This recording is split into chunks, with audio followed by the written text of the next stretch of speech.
നമസ്തേ. എൻ്റെ പേര് ഐമനം അജിത്ത്. പ്രോണോളജിയിൽ അടിസ്ഥാനമാക്കി ന്യൂമറോളജി പ്രാക്ടീസ് ചെയ്യുന്നു. കുറച്ച് ദിവസങ്ങളായി വീഡിയോ ചെയ്തിട്ട് 3 ആഴ്ച കഴിഞ്ഞു. സമയത്തിൻ്റെ അപര്യാപ്തതയാണ്. ഇന്ന് എട്ടിൻ്റെ അതായത് ശനിയന്ത്രത്തെക്കുറിച്ച് ചെയ്യണമെന്നായിരുന്നു പ്ലാൻ ഇട്ടത്. പക്ഷേ ഡെയിലി കാണുന്ന വീഡിയോസ് കാണുമ്പോഴെല്ലാം നിങ്ങളിൽ പല ആൾക്കാർ ശ്രദ്ധിക്കുന്നുണ്ടാകും. ഞാൻ നോക്കുമ്പോഴേക്ക് 7 പിന്നെയും കയറി വരികയാണ്. 7നെക്കുറിച്ച് ഇനി ഒന്നും വേണ്ട എന്ന് ഉറച്ച തീരുമാനം പോലെ ആയിരുന്നു ഏകദേശം. പക്ഷേ ഇപ്പോഴും നിലവിൽ ഇറാൻ ഇസ്രയേൽ യുദ്ധം നമ്മൾ എന്നും കാണുന്നതല്ലേ. ഏകദേശം സമാധാനപരമായ രീതിയിൽ നമ്മൾ സമൂഹം പോയപ്പോഴാണ് വീണ്ടും ഇങ്ങനെയുള്ളൊരു കലാപമുണ്ടായത്. അതെന്തുകൊണ്ടാണ് എന്ന് നമുക്ക് ഇറാനെക്കുറിച്ച് ഇസ്രയേലിനെക്കുറിച്ചും നോക്കാം. അപ്പോൾ നമ്മൾ ഈ യുദ്ധം ശരിയായ സംഭവമാണ് ഇവിടെ നമ്മുടെ ചാനലിലൂടെ പറയുന്നത്. ഊഹാപോഹങ്ങളെ അടിസ്ഥാനമാക്കിയല്ല എന്ന് നിങ്ങൾക്ക് എല്ലാവർക്കും വ്യക്തമായിട്ട് അറിയാം. ആരെയും ഉയർത്തി കാണിക്കുന്നില്ല, ആരെയും ഇകഴ്ത്തിയും പറയുന്നില്ല. ജാതിയുടെയോ മതത്തിൻ്റെയോ രാഷ്ട്രീയത്തിൻ്റെയോ ഭൂപ്രകൃതിയുടെയോ അടിസ്ഥാനത്തിലൊന്നും ഇവിടെ അനലൈസ് ചെയ്യുന്നില്ല. എല്ലാം ന്യൂമറോളജിക്കൽ പോയിൻ്റ് ഓഫ് വ്യൂ. ഈ കാണുന്ന പല ആൾക്കാർക്കും നമ്മൾക്ക് പല പല വിശ്വാസങ്ങളുണ്ട്. ആരുടെയും വിശ്വാസത്തെ ഹനിക്കുന്നുമില്ല. അതെല്ലാവർക്കും അറിയാമല്ലോ വീഡിയോയിലൂടെ. എൻ്റേതായ അഭിപ്രായമല്ല, ന്യൂമറോളജി എന്ന ശാസ്ത്രത്തിൽ കണ്ടെത്തുന്ന പല പല രഹസ്യങ്ങളാണ് ചാനലിലൂടെ പറയുന്നത്. Okay, thank you.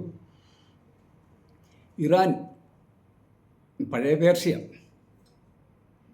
ഇറാനിനകത്ത് 4 അക്ഷരങ്ങളാണുള്ളത്. അപ്പോൾ ഇറാനിനകത്ത് 4 അക്ഷരങ്ങൾ വന്നാൽ നിങ്ങൾക്കെന്താ? നിങ്ങളുടെ പേരിൽ 4 അക്ഷരങ്ങളുണ്ടെങ്കിൽ 4, 13, 22, 31 ആ ശ്രേണിയിലുണ്ടെങ്കിൽ, നിങ്ങൾ ജനിച്ചത് 4, 13, 22, 31 ആണെങ്കിൽ 4ൻ്റെ സാന്നിധ്യം വരുന്ന വീട്ടിലാണ് നിങ്ങൾ താമസിക്കുന്നതെങ്കിൽ അതാണ് നിങ്ങൾ ഈ ചാനലിലൂടെ പഠിച്ചു പോകേണ്ടത്. അതിന് ഉപോത്ബലകമായ തെളിവാണ് അതാത് ദിവസം നടക്കുന്ന അല്ലെങ്കിൽ കറണ്ടായിട്ട് നടക്കുന്ന ഓരോരോ സംഭവങ്ങളിലൂടെ ലിങ്ക് ചെയ്യുന്നത്. 4കാർ സത്യത്തിൽ നല്ല ബുദ്ധിയുള്ളവരാണ്. ഒരു കഥ പറയാം. ഒരുപക്ഷെ വീഡിയോ നീണ്ടു പോകുമോയെന്ന് അറിയില്ല. ഈ പാലാഴി മഥനം കഴിഞ്ഞിട്ട് അമൃത് കിട്ടിയല്ലോ. അമൃത് കിട്ടിയപ്പോൾ അസുരന്മാർ അമൃതമായി ഓടി. ദേവഗണങ്ങൾ ചെന്ന മഹാവിഷ്ണുവിനോട് പറഞ്ഞു, മഹാവിഷ്ണു, അസുരന്മാർ അമൃതമായി പോയെന്ന്. 4 ബന്ധപ്പെട്ടതാണ് കേട്ടോ, ആരും ബോറടിക്കണ്ട. 4കാരെങ്കിലും ഇതൊന്ന് പ്രത്യേകം ശ്രദ്ധിക്കണം. നിങ്ങളിൽ കിടക്കുന്ന അഭൂതപൂർവമായ ആ ബ്രില്യൻസി. മഹാവിഷ്ണു നോക്കിയപ്പോൾ അമൃതമായിട്ട് അവർ പോയി. മഹാവിഷ്ണു അവരുടെ മുന്നിൽ പ്രത്യക്ഷപ്പെട്ടിട്ട് മോഹിനി വേഷം പൂണ്ടു. അതിസുന്ദരിയായ ഒരു പെൺകുട്ടിയുടെ വേഷത്തിൽ ചെന്നു. അപ്പോൾ ഈ അസുരന്മാരെല്ലാം പെട്ടെന്ന് തന്നെ, സുന്ദരിയായ ഒരു പെൺകുട്ടി, ഇതാരാ, ഇന്നേ വരെ കണ്ടിട്ടില്ലല്ലോ.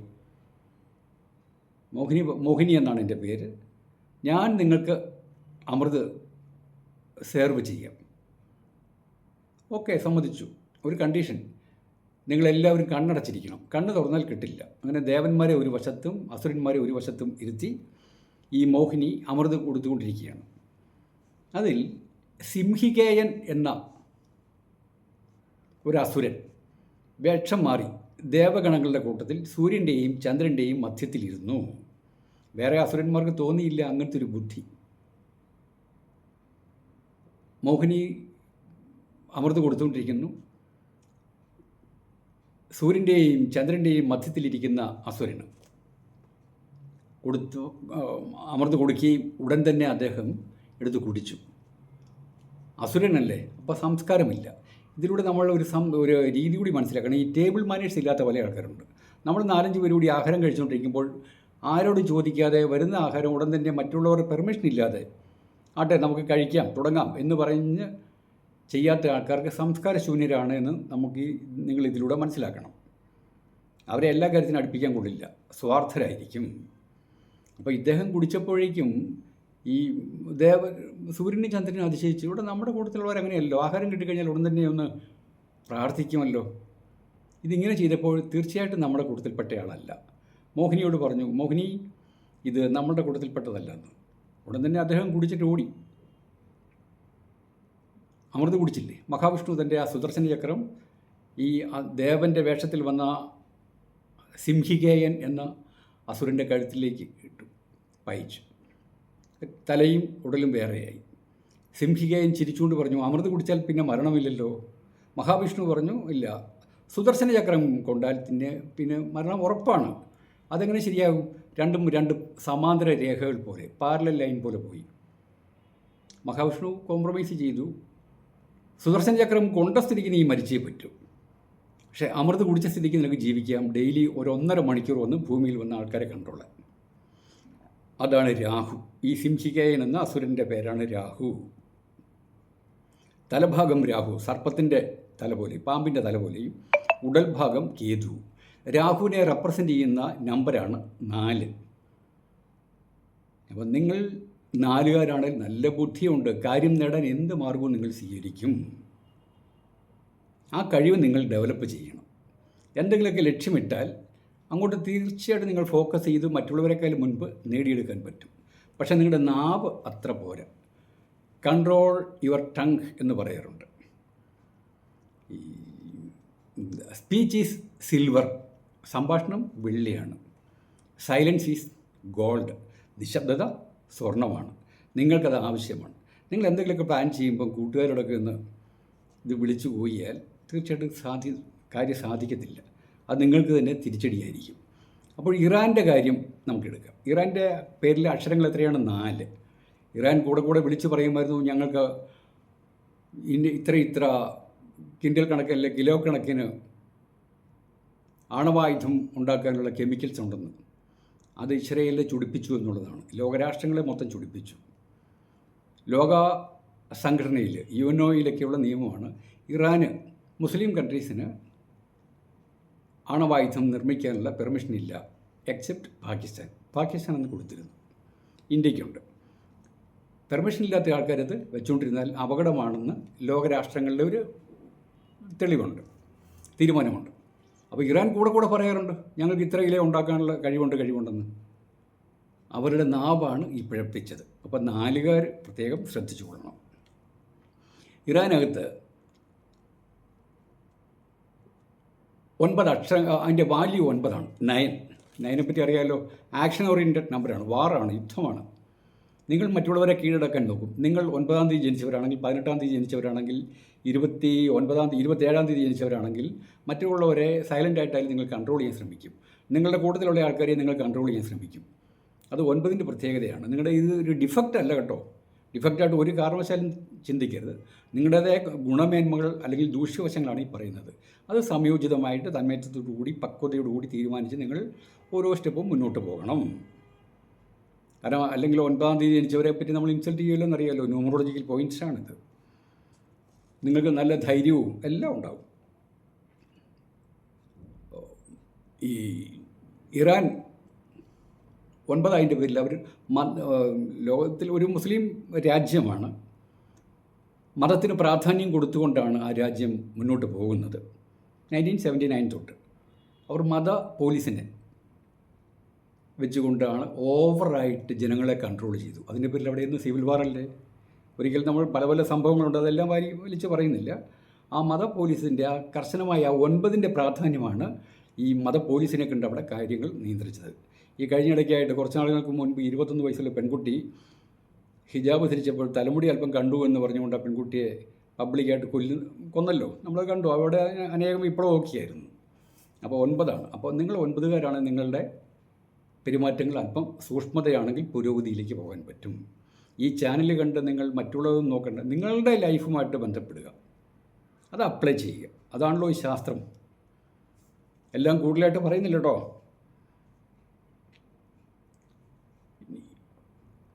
ഇറാൻ്റെ അക്ഷരങ്ങളുടെ എണ്ണം 4, വാല്യൂ 9. 9 4 എത്രയാണ്? 13. 13 വീണ്ടും രാഹുവിനെ കാണിക്കുകയാണ്. ആ 4ൻ്റെ സ്വഭാവമൊക്കെ കാണിക്കും. 13 അപകടമാണ് എന്ന് എല്ലാവർക്കും പൊതുവെ ഒരു വിശ്വാസമുണ്ട്. പക്ഷേ എൻ്റെ പേരിൽ 13 ലേറ്റേഴ്സാണ്. എനിക്കിത് അറിയാവുന്നതിൻ്റെ പേരിൽ ഞാൻ വളരെ സൂക്ഷ്മമായിട്ടാണ് അതിനെ കൊണ്ടു നടക്കുന്നത്. ഈ പേരിൻ്റെ വാല്യൂവിനെ ഞാൻ മനഃപൂർവ്വം തന്നെ ഇട്ടതാണ്. അജിത്തിനകത്തൊരു ടീ കൂടി ഇട്ടത് കൂടെ പറയുന്നതാണ്. ചില ആൾക്കാർ വിട്ടുപോകുമല്ലോ. അതുകൊണ്ട് 13നെ പേടിക്കണ്ട. 13 സത്യത്തിൽ ബുദ്ധിപരമായിട്ട് നീങ്ങിക്കഴിഞ്ഞാൽ വളരെയേറെ സക്സസ്സിലേക്ക് പോകുന്നതാണ്. അറിഞ്ഞും കണ്ട് നിന്നാലേ പറ്റുകയുള്ളൂ. അല്ലെങ്കിൽ വെറുതെ എന്തെങ്കിലുമൊക്കെ വിളിച്ചു കൂവിക്കൊണ്ട് അപകടം വരുത്തി വയ്ക്കും. കുറച്ച് പാകത അനിവാര്യമാണ്. 13ൻ്റെ സ്വാധീനം അല്ലെങ്കിൽ സാന്നിധ്യമുണ്ടെങ്കിൽ 13, 4 എത്രയാണ് 22, 31 ഉണ്ടെങ്കിൽ 13 അതായത് കലാപം, അപമാനം. 13ൻ്റെ പ്രത്യേകത നിങ്ങളുടെ പേരിലൊക്കെ ഉണ്ടെങ്കിൽ 13 ഉണ്ടെങ്കിൽ ചെറിയ തുടക്കമായിരിക്കും. കാലക്രമേണ അത് എസ്റ്റാബ്ലിഷ് ആക്കാൻ പറ്റും, ഡെവലപ്പാക്കാൻ പറ്റും, വലുതാക്കാൻ പറ്റും. ഇറാൻ്റെ കാര്യവും അങ്ങനെയൊക്കെ തന്നെയായിരുന്നു. പിന്നെ കഥകളിലേക്ക് പോകുന്നില്ല, മനഃപൂർവ്വം തന്നെയാണ്. 13ൻ്റെ തുടക്കത്തിൽ നമ്മുടെ ഇന്ത്യയിൽ അറിയപ്പെടുന്ന ഒരു മോട്ടോർ കമ്പനിയാണ് TVS മോട്ടോഴ്സ്, അറിയാമല്ലോ. തിരുനെൽവേലിയിലെ ഒരു അയ്യങ്കാർ കുടുംബം ആരംഭിച്ചത് ഒരു കുടുംബ ബിസിനസ്സാണ് TVS മോട്ടോഴ്സ്. 60,000-ഓളം ജീവനക്കാർ അവിടെയുണ്ട്. ചെറിയ തുടക്കത്തിലായിരുന്നു. ഒരു കുടുംബ ബിസിനസ്സിൽ 60,000 ജീവനക്കാരുണ്ടെന്ന് പറഞ്ഞാൽ അതിശയകരം തന്നെയാണ്.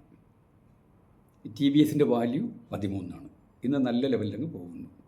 അവർ അനാവശ്യമായ കാര്യങ്ങൾ ഇടപെടുന്നില്ലല്ലോ. TVSൻ്റെ ചരിത്രം നിങ്ങൾ ഗൂഗിൾ സെർച്ച് ചെയ്താൽ അറിയാൻ പറ്റും. ഇനി HMT ഇന്ത്യ ഗവൺമെൻറ് സ്ഥാപനമായിരുന്നു. ഗവൺമെൻറ് ഓഫ് ഇന്ത്യയുടെ ജവഹർലാൽ നെഹ്റു HMTയുടെ വാച്ചായിരുന്നു ഉപയോഗിച്ചിരുന്നത്. അദ്ദേഹത്തിന് അത്ര കണ്ട് ഇഷ്ടമായിരുന്നു. നല്ല ഒരു ബ്രാൻഡഡ് ആയിരുന്നു. എൻ്റെയൊക്കെ ബാല്യത്തിൽ എനിക്കൊക്കെ ഈ HMTയുടെ വാച്ച് ഉണ്ടായിരുന്നു. വളരെ പ്രൗഡായിരുന്നു. ഇന്ന് അവിടെ ആ ഒരു വാച്ചിൻ്റെ ഏർപ്പാട് പ്രൊഡക്ഷൻ നിർത്തിയിട്ട് ഇപ്പോൾ മറ്റുള്ള വ്യാപാര മേഖലയിലേക്ക് HMT മാറിയിരിക്കുകയാണ്. ഹിന്ദുസ്ഥാൻ മെഷീൻ ടൂൾസ് കേവലം ഇന്ത്യ ഗവൺമെൻറ് സ്ഥാപനമായിട്ട് പോലും വെറും 2,500 പേരെ അവിടുത്തെ ജീവനക്കാരുള്ളൂ. എന്തുകൊണ്ട്? TVS ഒരു കുടുംബ കമ്പനിയാണ്. അവിടെ 60,000 പേരോളം ജീവനക്കാരുള്ളപ്പോൾ ഇവർ ഈ HMTയിൽ ഇന്ത്യ ഗവൺമെൻറ് സ്ഥാപനം അവിടെ 2,500. എന്തുകൊണ്ട്? അതിനകത്തുള്ള കാരണം HMT ആരംഭിച്ചത് 1953 1953 ഫെബ്രുവരി 7. അപ്പം ഉദ്ഘാടനത്തിൻ്റെ ദിവസത്തിന് പ്രാധാന്യമുണ്ട്. 7 ഗവൺമെൻറ് സ്ഥാപനമായതിൻ്റെ പേരിൽ അങ്ങനെ പോകുന്നു. നല്ല ലെവലുണ്ടായിരുന്നു. എത്രയോ പേരെ പിരിച്ചു വിട്ടു. ഇപ്പം ബാംഗ്ലൂരേക്ക് മാറി. ആയുവയിലേക്ക് ഉണ്ടായിരുന്നല്ലോ. അപ്പോൾ ഫെബ്രുവരി 7 ആരംഭിച്ചത്. അപ്പോൾ 7 അല്പം വിനാശമാണ് എന്ന് പറയാറുണ്ടല്ലോ. ഈ തൊഴിലാളി തർക്കമൊക്കെയാണ് കേട്ടോ അതിനകത്ത് കാരണങ്ങൾ. അപ്പോൾ നിങ്ങൾ ഏതെങ്കിലും ഒരു വിദഗ്ധനായ ആളിനോട്, ഒരു ന്യൂമറോളജിസ്റ്റിനോട് ചോദിച്ചിട്ട് മാത്രമേ ഈ 7-ാം തീയതിയൊക്കെ ഉദ്ഘാടനം ആരംഭിക്കാൻ പറ്റുള്ളൂ. എന്നാൽ ഞാൻ ചില ആൾക്കാർക്ക് 7 പ്രൊമോട്ട് ചെയ്യാറുണ്ട്. അത് വേറെ കാൽക്കുലേഷനാണ്.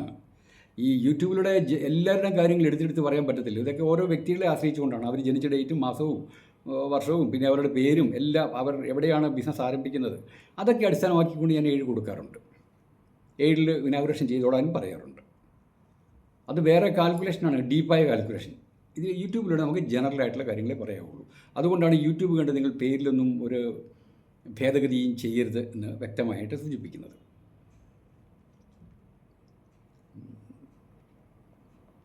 പിന്നെ BPയിലും അതിൻ്റെയും വാല്യൂ 13 കേട്ടോ.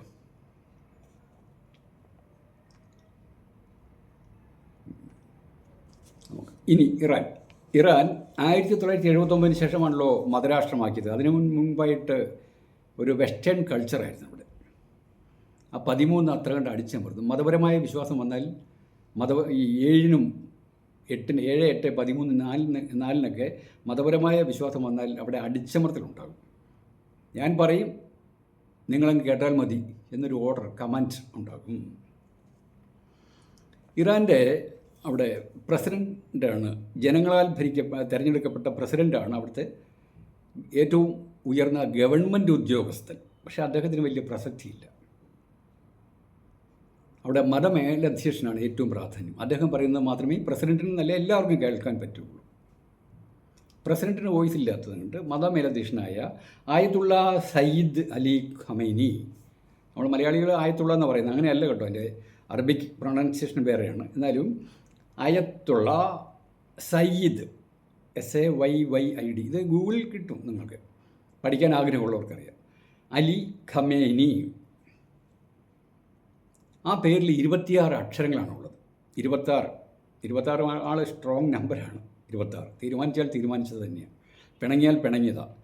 എല്ലാവരോടും വലിയ സ്നേഹം കാണിക്കത്തില്ല, എല്ലാവരോടും ഉള്ളിൽ സ്നേഹമുണ്ട്. പക്ഷേ പിണങ്ങിയാൽ പിണങ്ങിയതും, തീരുമാനം എടുത്താൽ ഈ 8, 17, 26-നൊക്കെ ആ ഒരു സ്വഭാവമുണ്ട്. അല്പം നെഗറ്റീവ് മെൻറ്റാലിറ്റി എന്നൊക്കെ പറയാം പബ്ലിക്കിൻ്റെ നോട്ടത്തിൽ. പിന്നെ അവരോട്ട് അടുക്കുമ്പോൾ അറിയാം അവർ പാവങ്ങളാണെന്ന്. ആയത്തുള്ള സയ്യിദി അലി ഖമനിയുടെ പേരിൻ്റെ വാല്യൂ 70. 70ൻ്റെ വിനാശം എന്നറിയാമല്ലോ. 70കാർക്ക് അല്ലെങ്കിൽ 7കാർക്ക് മതപരമായ താല്പര്യമുണ്ടെങ്കിൽ അതിൻ്റെ ഹൈ ലെവലിലേക്ക് പോകും. 8 അങ്ങനെയാണ്. ഇദ്ദേഹം മേലധ്യക്ഷനാണല്ലോ. അദ്ദേഹം എന്തെല്ലാം കാര്യങ്ങളാണ് പറയുന്നു. ലോകരാഷ്ട്രങ്ങളെല്ലാം അദ്ദേഹത്തിൻ്റെ ഓരോ വാക്കുകളും ശ്രദ്ധിച്ചുകൊണ്ടിരിക്കും. എന്തൊക്കെയാണ് അദ്ദേഹം അനൗൺസ് ചെയ്തത്. 70 എപ്പോഴും അശുഭമാണ്, കലഹമാണ്, വിപ്ലവം, ശണ്ട, പോരൊക്കെ ഉണ്ടാകും. ഈ 70 വന്നതിൻ്റെ പേരിൽ ഇദ്ദേഹത്തിന് നമ്മൾ രാഷ്ട്രീയമായ കാഴ്ചപ്പാടൊന്നും അല്ല കേട്ടോ, ഊഹാപോഹങ്ങളല്ല. 70 വന്നതിൻ്റെ പേരിൽ മിക്കവാറും ഇദ്ദേഹത്തിന് മരണം ആസന്നമായിരിക്കുന്നു എന്ന് പറയാൻ പറ്റും. ഏതെങ്കിലും ജലസാന്നിധ്യത്തിൽ ഒറ്റപ്പെട്ട സ്ഥലത്തേക്ക് അദ്ദേഹം മാറാം. അദ്ദേഹം എവിടെയാണ് താമസിക്കുന്നതെന്ന് ആർക്കും അറിയത്തില്ല. ഇസ്രായേലിന് ഒന്നും അറിയില്ല. ഒരുപക്ഷെ അവർക്ക് പോലും അറിയാമെന്ന് തോന്നുന്നില്ല. 70 വന്നതിൻ്റെ പേരിൽ അല്പം അപകടമാണ്. ഇറാൻ്റെ സുപ്രീം അതോറിറ്റിയാണ് അദ്ദേഹം. പ്രസിഡൻ്റല്ല, മേലധ്യക്ഷനാണ് അവിടുത്തെ ഭരണം. സുപ്രീം അതോറിറ്റി അതിൻ്റെ പേരിൽ ഇറാൻ്റെ അക്ഷരങ്ങളുടെ വാല്യൂ എത്രയാണ്? IRAN 9. ഇദ്ദേഹത്തിൻ്റെ പേരിൻ്റെ വാല്യൂ എത്രയാണ്? 70. 70 9 79 എന്നാൽ 9 7 16. അവിടെ വീണ്ടും 7 വന്നു. വിനാശം, കലാപം. അദ്ദേഹം ആ രാഷ്ട്രത്തിൻ്റെ പേരിൽ വന്നു. ആ രാഷ്ട്രത്തിൻ്റെ നേതാവായപ്പോൾ അദ്ദേഹം പോലും അറിയാതെ മതപരമായ ആശയങ്ങൾ അവിടെ സ്ട്രിക്റ്റായിട്ട് കൊണ്ടുവന്നു. അത് ഇഷ്ടപ്പെടുന്നവർ അനേകം പേരുണ്ട്. പക്ഷേ എന്നും പറയാൻ പറ്റത്തില്ല. അദ്ദേഹത്തിൻ്റെ ഭരണം അടിച്ചമർത്തലിൻ്റെ അതിൻ്റെ പേരിൽ ആൾക്കാരങ്ങ് ഒബേ ചെയ്യും, അംഗീകരിച്ചേ പറ്റൂ. പക്ഷേ ഇപ്പോൾ അവിടെ ആഭ്യന്തര കലാപമാണല്ലോ. അദ്ദേഹത്തെ അവിടെ നിന്ന് നിഷ്കാസിതനാക്കാനായിട്ട് പ്രതിപക്ഷം ധാരാളം ശ്രമിച്ചുകൊണ്ടിരിക്കുകയാണ്. പക്ഷേ രാഷ്ട്രം ഇസ്ലാമിക് കൺട്രോളിൽ വാർത്തെടുത്തതാണ്. അതുകൊണ്ട് അത്ര എളുപ്പമല്ല. അപ്പോൾ അദ്ദേഹത്തിൻ്റെ പേരിൻ്റെ വാല്യൂ 70, ഇറാൻ്റെ നമ്പരായ 9 കൂടി വന്നപ്പോൾ 79, 16 വന്നപ്പോൾ അത് വീണ്ടും വിനാശത്തെ കാണിക്കുന്നു. മിക്കവാറും ഇദ്ദേഹം ഏതെങ്കിലും നല്ല ഹയസ്റ്റ് പൊസിഷനിലാണല്ലോ, അവിടുന്ന് താഴെ വീഴും. അതാണ് 7ൻ്റെ പ്രത്യേകത. 7നെ വളരെയേറെ സൂക്ഷിക്കണം. ഇദ്ദേഹം ജനിച്ചത് 19/4/1939 19/4. അപ്പോൾ ഈ 19/4 ജനിച്ച ആൾക്കാർ, നിങ്ങൾ ഏപ്രിൽ മാസം 19 ജനിച്ചവരാണെങ്കിൽ നിങ്ങൾ നിങ്ങളുടെ പാരമ്പര്യത്തിൽ അടിയുറച്ച് വിശ്വസിക്കും. ഒരു സംശയവും വേണ്ട. പാരമ്പര്യത്തിൽ പുതുമയൊക്കെ തേടിപ്പോകും, മോഡേൺ ലൈഫൊക്കെ ആയിരിക്കും. പക്ഷേ പാരമ്പര്യത്തിൽ നിങ്ങൾക്ക് നല്ല വിശ്വാസമായിരിക്കും. മതപരമായ കാര്യങ്ങളിൽ വളരെ ശ്രദ്ധ കൊടുക്കും. നിങ്ങൾ ഏത് മതമാണോ ആ മതസംഘടനയിൽപ്പെട്ട അതിൻ്റെ ദേവാലയത്തിൻ്റെ കമ്മിറ്റിയിലൊക്കെ മെമ്പറായി അവിടെ ശരിക്കും ഏറ്റവും മികച്ച തലത്തിൽ നിങ്ങൾക്ക് പല പല കാര്യങ്ങളും കോൺട്രിബ്യൂട്ട് ചെയ്യാൻ സാധിക്കും. ഏപ്രിൽ മാസം 19 ജനിച്ചവരാണെങ്കിൽ അതെങ്ങനെയാണ്? ഒരുപക്ഷെ നിങ്ങൾ ഇന്നേ വരെ ആ രംഗത്തേക്ക് ഇറങ്ങിയിട്ടില്ലെങ്കിൽ നിങ്ങളുടെ വലത് കൈയുടെ, പുരുഷനാണെങ്കിൽ വലത് കൈയുടെയും സ്ത്രീയാണെങ്കിൽ ഇടത് കൈയുടെയും ചൂണ്ടുവിരലുണ്ടല്ലോ, ഇൻഡെക്സ് ഫിംഗർ എന്ന് പറഞ്ഞാൽ ഈ വിരലിൻ്റെ ഈ ഭാഗം, അതായത് ചുവട് ഭാഗം, അത് അവിടെ അല്പം പ്രൊജക്റ്റ് ചെയ്യും, അല്പം ഉയർന്നു നിൽക്കും. അല്പം ഒരു ഉയർച്ചയിലേക്ക് നിൽക്കുന്നതാണെങ്കിൽ തീർച്ചയായിട്ടും നിങ്ങൾക്ക് മതപരമായ കാര്യങ്ങളിൽ ഇടപെടാം. നിങ്ങൾ നിങ്ങളുടെ പാരമ്പര്യത്തിലും പിതാവിൻ്റെ കാര്യത്തിലും മാതാവിൻ്റെ ഇന്ന കുടുംബത്തിലാണെന്നൊക്കെയുള്ള രീതിയിൽ അഭിമാനിക്കാനുള്ള വകയുണ്ട്. വെറുതെ പൊങ്ങച്ചമായിട്ടല്ല പറയുന്നത്, യഥാർത്ഥമായ കാര്യമാണ്. അതാണ് നിങ്ങളുടെ കഴിവിന് കൈകളിൽ രേഖപ്പെടുത്തിയിരിക്കുന്ന പ്രൂഫ്. പാമിസ്ട്രിയെക്കുറിച്ച് ബൈബിളിലൊക്കെ ഉണ്ട് കേട്ടോ. ഇദ്ദേഹം ആയത്തുള്ള സയ്യിദ് അലി ഖമേനി 19 ജനിച്ചതിൻ്റെ പേരിൽ ഈ വർഷം, ഈ 2025 കണക്കാണ്, അദ്ദേഹം തനിച്ച് താമസിക്കേണ്ട അവസ്ഥയുണ്ടാകും. ഒരു രാജ്യത്തിൻ്റെ പരമാധികാരിയാണ്. ചുറ്റും നല്ല നല്ല ജനങ്ങളെ കൊണ്ട് നിറഞ്ഞു നിൽക്കേണ്ടതാണ്. പക്ഷേ അദ്ദേഹം ഈ വർഷം ഒരുപക്ഷെ ഇപ്പോൾ തന്നെ ഏകാന്തനായിട്ടായിരിക്കും ജീവിക്കുക, പരമരഹസ്യമായിട്ട്. ഇപ്പോൾ താമസിക്കുന്ന സ്ഥലത്ത് നിന്ന് അദ്ദേഹം മാറിയിട്ടുണ്ട്. ന്യൂമറോളജിയിൽ അതാണ് കണക്ക്. എവിടെയായിരുന്നു അദ്ദേഹം ഇതിന് മുൻപ് താമസിച്ചിരുന്നത്, അവിടെ നിന്ന് മാറിയിട്ടുണ്ടെന്നുള്ള കാര്യം ഉറപ്പാണ്. യൂട്യൂബിൽ കുറച്ച് കൊച്ചു പിള്ളേർ പറയുന്ന പോലെയോ അല്ലെങ്കിൽ ന്യൂസ് റിപ്പോർട്ടുകാർ പറയുന്ന പോലെയൊന്നും അല്ല, ഊഹാപോഹം അല്ല, ന്യൂമറോളജി കണക്കാണ്. ഈ കണക്കൊക്കെ എത്രത്തോളം ശരിയാണെന്ന് പല പല കാര്യങ്ങളിലൂടെയും നമ്മൾ ഇതിനു മുൻപായിട്ടും അനേകം വീഡിയോസിലൂടെ തെളിയിച്ചിട്ടില്ലേ. 19-ാം തീയതി ജനിച്ച സ്ഥിതിക്ക് അദ്ദേഹത്തിന് കുടുംബാംഗങ്ങൾക്കും ഒരു വേർപാടിന് സാധ്യത ഈ വർഷം കിടപ്പുണ്ട്. അത് ഇസ്രായേൽ മുഖാന്തരമാണെന്ന് പറയാൻ പറ്റത്തില്ല. മിക്കവാറും ഒക്കെ ഒരു ബുദ്ധിമുട്ടാണ് അദ്ദേഹത്തിൻ്റെ കുടുംബപരമായ കാര്യത്തിൽ. ഇനി ഇസ്രായേലിൻ്റെ കാര്യം എടുക്കുക. ഇസ്രായേലിൽ പേരിൻ്റെ അക്ഷരങ്ങളുടെ എണ്ണം 6. ശുക്രൻ, അസുരഗുരു. ഇവർ പറയുന്നുണ്ട് ഈ 6-ാം തീയതി ജനിച്ചവർ, അല്ലെങ്കിൽ നിങ്ങളുടെ പേരിൽ 6 അക്ഷരങ്ങളാണെങ്കിൽ ജീവിതം ജീവിക്കാൻ വേണ്ടിയാണെന്നുള്ള കാഴ്ചപ്പാടാണുള്ളത്. അല്പം മലയാളത്തിൽ അല്പം കൂടെ ലളിതമായിട്ട് പറഞ്ഞാൽ അടിപൊളി ജീവിതം എന്ന് പറയില്ല, എക്സലൻ്റ് എന്നൊക്കെ. അടിച്ച് പൊളിക്കണം കിട്ടുന്ന പൈസ ഉണ്ടൊക്കെ ലാവിഷായിട്ട്. യൂത്തന്മാരാണെങ്കിൽ അല്പം മദ്യപാനത്തിനോടൊക്കെ താല്പര്യം ഉണ്ടാകും. ആരെ ദ്രോഹിക്കാൻ പോകത്തൊന്നുമില്ല. അവരില്ല പാട്ടൊക്കെ കേട്ട് നല്ല കറങ്ങി ചുറ്റി സഞ്ചരിച്ചൊക്കെ ജീവിക്കുന്നവരാണ്. ജീവിക്കാൻ വേണ്ടി തന്നെയാണ് ജീവിതമെന്ന് വ്യക്തമായ ആശയമുള്ളവരാണ് 6-ാം തീയതി. ഇസ്രായേലുകാർക്കും അതാണ്. അവർ നമ്മളെല്ലാവരും അവിടുത്തെ പേഴ്സണലായിട്ട് അറിയത്തില്ല, പക്ഷേ ഇസ്രായേലിൽ അങ്ങനത്തെ ഒരു ലൈഫുണ്ട്. പിന്നെ ഈ 6-ാം തീയതിക്കാർക്ക് ഈ നിശ്ചയദാർഢ്യമുണ്ട്. ഉറച്ച തീരുമാനം എടുക്കാനുള്ള പ്രത്യേകമായ കഴിവുണ്ട്. ആർക്കും വഴങ്ങത്തില്ല. ഇസ്രായേൽ ആരുടെ മുന്നിൽ വഴങ്ങത്തില്ല. ലോക പോലീസായിട്ട് പ്രഖ്യാപിക്കപ്പെട്ട അമേരിക്കയുടെ അടുത്ത് പോലും ഇവർ തലകുനിച്ചിട്ടില്ല. റഷ്യയുടെ അടുത്ത് തലകുനിച്ചിട്ടില്ല. ആരുടെ അടുത്ത് തലകുനിക്കത്തില്ല. 6ആണ്. നിങ്ങളുടെ പേരിൽ 6ൻ്റെ അക്ഷരമുണ്ടെങ്കിൽ, ജനിച്ച സാന്നിധ്യമുണ്ടെങ്കിൽ നിങ്ങൾ ആരുടെയും മുന്നിൽ തലകുനിക്കത്തില്ല. പക്ഷേ ആരെയും പോയി അങ്ങോട്ട് അറ്റാക്ക് ചെയ്യത്തില്ല. ആ ഒരു സ്വഭാവം നിങ്ങൾക്കുണ്ട്. അപ്പോൾ ഇതിൽ പല ആൾക്കാർ ഈ ചിരിച്ചുകൊണ്ടൊക്കെ സംസാരിക്കുന്നവർ കേട്ടോ. പല ആൾക്കാരും നിങ്ങൾക്ക് ഇഷ്ടപ്പെട്ടവരോട് ഇഷ്ടം തന്നെയാണ്. വെറുത്ത് കഴിഞ്ഞാൽ വലിയ ബുദ്ധിമുട്ടാണ്.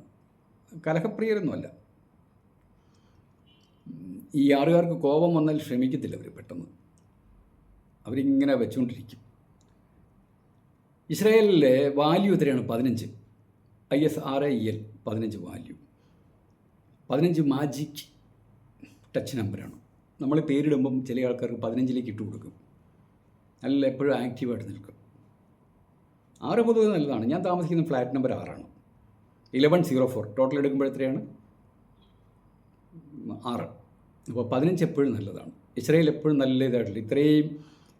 ഇത്രയും വർഷമായിട്ട് അവർ കച്ചവടം ഈ യുദ്ധം നടത്തിയിട്ടും അവരിപ്പോഴും ക്ഷീണാവസ്ഥ പുറമേ പ്രകടിപ്പിച്ചിട്ടില്ലല്ലോ. സാമ്പത്തികമായിട്ടൊക്കെ എത്ര വീക്കായാലും ശരി, ലോകരാഷ്ട്രങ്ങളിൽ ലോകത്തിലെ ഏറ്റവും വലിയ ധനവാന്മാരുള്ള സ്ഥലമാണ് ആ കൊച്ചു രാജ്യം. അല്ല, ശരിക്കും ഫണ്ട് അങ്ങോട്ട് ചെല്ലുമല്ലോ. ആ 15ൻ്റെ പ്രത്യേകതയാണ്. നിങ്ങളൊരു സ്ഥാപനം ഒക്കെ ഇടുമ്പോൾ 15ലേക്ക് കയറ്റാൻ ശ്രമിക്കുക. അപ്പോൾ അതിൻ്റെ ന്യൂമറിക്കൽ വാല്യൂ എങ്ങനെയായാലും ശരി, എത്ര ബുദ്ധിമുട്ടുണ്ടായാലും ശരി, ആ ബുദ്ധിമുട്ട് സമയത്ത് നിങ്ങൾക്ക് ചുരുങ്ങിയത് ബാങ്കിൽ നിന്നായാലും ശരി ലോണൊക്കെ കിട്ടാനുള്ള സാധ്യതയുണ്ട്. അല്ലെങ്കിൽ മറ്റുള്ളവർ സഹായിക്കുകയൊക്കെ ചെയ്യും. 15 നല്ല നമ്പറാണ്. 1ഉം 5ഉം കൂടി ചേരുന്നതാണ് 6. 1 സൂര്യൻ. ഇവർ ഈ ഇൻഡസ്ട്രിയിലൊക്കെ ശരിക്കും വിജയിക്കും. ഇസ്രായേൽ എത്രയോ എന്തെല്ലാം കണ്ടുപിടുത്തങ്ങളാണ് നടത്തിയിരിക്കുന്നത്. അവരുടെ ജീനുകൾ എല്ലാം കൊണ്ട് അവർ മികച്ചവരല്ലേ. നമുക്കറിയാം. അതെല്ലാ കഥകളൊന്നും പറയേണ്ട ആവശ്യമില്ല. പിന്നെ 15 പേർക്ക് they are taking quick decision എന്ന് പറയാറുണ്ട്. പെട്ടെന്ന് തീരുമാനമെടുക്കാനുള്ള കഴിവുണ്ട്. അല്ലെങ്കിലും ഒരു ബിസിനസ്സുകാരനെ സംബന്ധിച്ച്, ബിസിനസ്സുകാരൻ മീൻസ് ഒരു entrepreneur should have take A quick decision എന്നൊരു വാക്കുണ്ട്. തീരുമാനമെടുക്കാനുള്ള പെട്ടെന്ന് കഴിവുണ്ടെങ്കിൽ അവർക്ക് നല്ല മികച്ച ബിസിനസ്സുകാരാകും. അല്ലെങ്കിൽ എന്തെങ്കിലും ചെറിയ ചെറിയ പ്രശ്നങ്ങൾ വരുമ്പോൾ മറ്റുള്ളവരെ ആശ്രയിക്കുന്നവരൊന്നും പെട്ടെന്ന് വിജയിക്കത്തില്ല. ഈ 15ൻ്റെ പ്രത്യേകത അതാണ്. ഇനി 15ഉം 6ഉം കൂടി, അക്ഷരങ്ങളുടെ എണ്ണമായ 6ഉം കൂടി ചേരുമ്പോൾ 21 എന്നാൽ വീരലക്ഷ്മിയുടെ നമ്പറാണ്, ധനലക്ഷ്മിയുടെ നമ്പറാണ്. എപ്പോഴും പണം ഉണ്ടായിരിക്കും. ഇസ്രായേലിൽ ഇത്രയും ബുദ്ധിമുട്ട് വന്നിട്ട് അവർക്ക് പണമുണ്ടല്ലോ. അവരെന്തെല്ലാം മെഷീൻസ്, എന്തെല്ലാം എപ്പോഴും അവർ കണ്ടില്ലേ യുദ്ധകളത്തിലേക്ക് തൊടുത്തു വിട്ടുകൊണ്ടിരിക്കുന്നത്.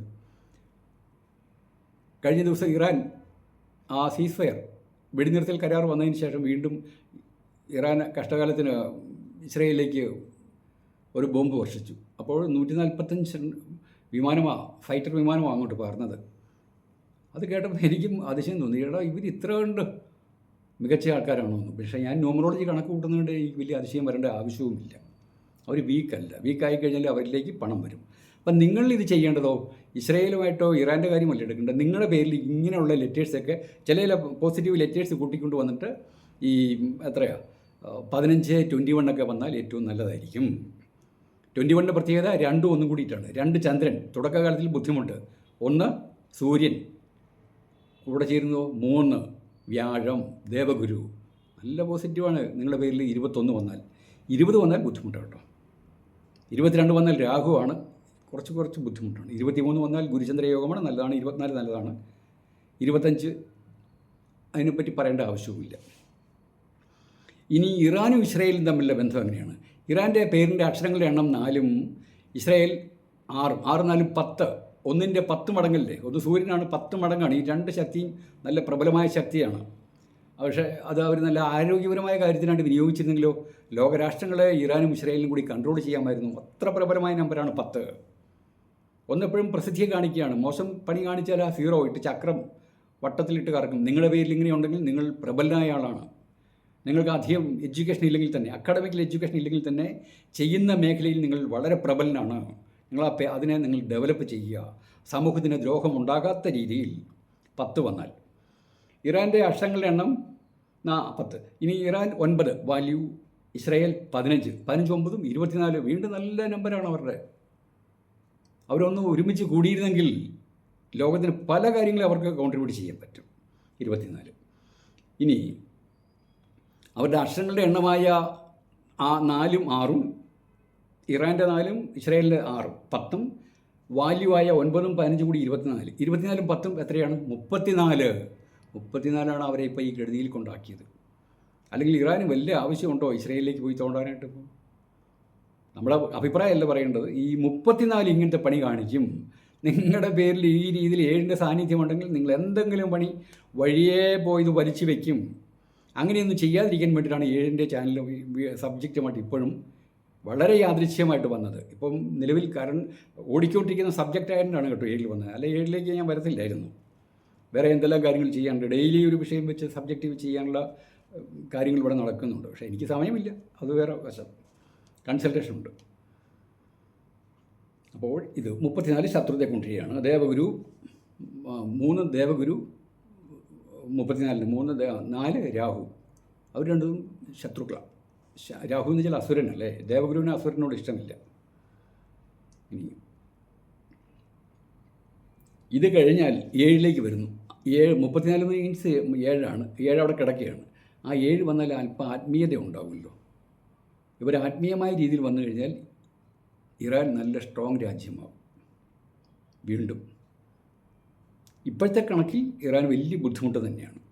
പ്രഡിക്ഷനൊന്നും അല്ല, കണക്ക് മാത്രമാണ് പറയുന്നത്. വേണം പ്രഡിക്ഷനായിട്ട് എടുക്കാവുന്നവരിൽ എടുത്തോളൂ. ഇതിനകത്തുണ്ടാകാൻ പോകുന്ന കാര്യം പോട്ടെ, അതൊക്കെ പറഞ്ഞാൽ പിന്നെ അല്പം കട്ടിയായി പോകും. കട്ടിയായി കഴിഞ്ഞാൽ പിന്നെ വീണ്ടും വിമർശനം, നെഗറ്റീവ് വിമർശനമൊക്കെ വരും. നമ്മുടെ വീഡിയോയ്ക്ക് അങ്ങനത്തെ സബ്ജക്റ്റിനെ അടിസ്ഥാനമാക്കിയിട്ട് വിമർശനമൊന്നും വന്നിട്ടില്ല. പക്ഷേ ഇറാൻ സൂക്ഷിക്കേണ്ടതാണ്. ഇറാൻ സ്ട്രോങ് ആകും. ഇനി ഡൗൺ ആകാൻ പോകുന്നു, അതിനുശേഷം നല്ല സ്ട്രോങ് ആകും. അത് വേറെ രീതിയിലാണ്. Okay, thank you very much.